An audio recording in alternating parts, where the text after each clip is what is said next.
अब ये साबित हो गया है कि हरियाणा के अंदर बीजेपी की मनोहर लाल खट्टर सरकार दलित विरोधी, पिछड़ा विरोधी और दिव्यांग विरोधी है। ये तो हमें पहले ही पता था।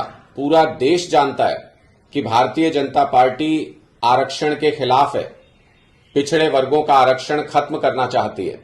लेकिन जिस तरीके से एचपीएससी यानी Hera ferry service commission Haryana का काम कर रहा है, उससे साफ नजर आता है कि मनोहर लाल खट्टर सरकार की मंशा सही नहीं है।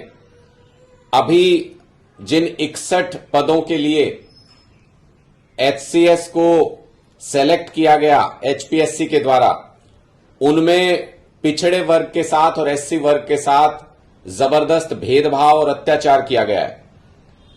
कुल मिलाकर 61 चयनित अभ्यर्थी हैं, जिनमें से 18 सीटें ऐसी थी जहां पर एससी उम्मीदवार का चयन होना चाहिए था, लेकिन सिर्फ 6 भरी गई हैं। 12 एससी उम्मीदवारों की सीटें पद खाली रह गए हैं। बीसी की कुल 10 सीटें थी, इनमें से केवल 3 भरी गई हैं। 7 पद खाली रख लिए गए हैं। इसके अलावा अगर आप देखें तो बीसी ए और बीसी बी को अगर अलग अलग करके देखें तो बीसी बी की 5 सीटें थी, इनमें से केवल 1 भरी गई है। 4 पद खाली रख लिए गए हैं। और दिव्यांग श्रेणी में कुल 4 सीटें थी, चारों की चारों सीटें खाली रख ली गई हैं।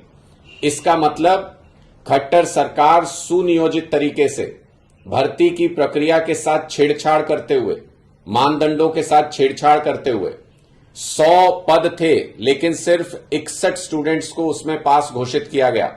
इसका मतलब बहुत अच्छे तरीके से पूरे रिजल्ट को देखभाल करके इस तरीके से रिजल्ट जारी किया गया ताकि एससी उम्मीदवार, बीसी उम्मीदवार, बीसी ए, बीसी बी और दिव्यांग उम्मीदवार कम से कम संख्या में सेलेक्ट हों।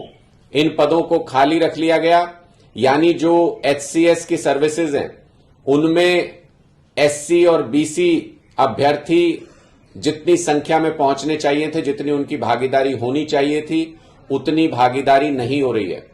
इसलिए जब देश में जातीय जनगणना की बात होती है तो सिर्फ और सिर्फ भारतीय जनता पार्टी उसके खिलाफ खड़ी नजर आती है। भारतीय जनता पार्टी उसका विरोध करती है। हरियाणा में तो मनोहर लाल खट्टर जी खुल के ये कह चुके हैं कि हरियाणा में जातीय जनगणना नहीं कराएंगे।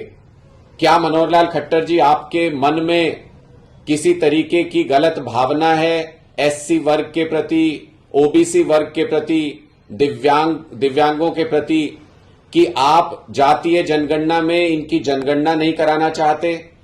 और जहां एचसीएस के लिए पद भरे जा रहे हैं वहां पर इस तरह का भेदभाव देखने को मिलता है। इससे कम से कम हरियाणा के लोगों के सामने खट्टर साहब आपका दोगला चेहरा जरूर सामने आ गया है। जो वोट तो एससी ओबीसी वर्ग से खूब मांगते हैं, लेकिन जब उनके बच्चों को एचसीएस की सर्विसेज में भर्ती करने का समय आता है, आपका जो हेरा फेरी सर्विस कमीशन है, आयोग है, वो उन बच्चों को उन पदों के लिए चयनित नहीं होने देता। इस तरीके से दुर्भावना के साथ पूरी प्रक्रिया को अंजाम दिया जाता है। खट्टर साहब, लोगों के बीच में जब वोट मांगने जाएंगे 2024 में, तो लोग इसका हिसाब करेंगे, लोग आपको इसका पुरजोर तरीके से जवाब देंगे।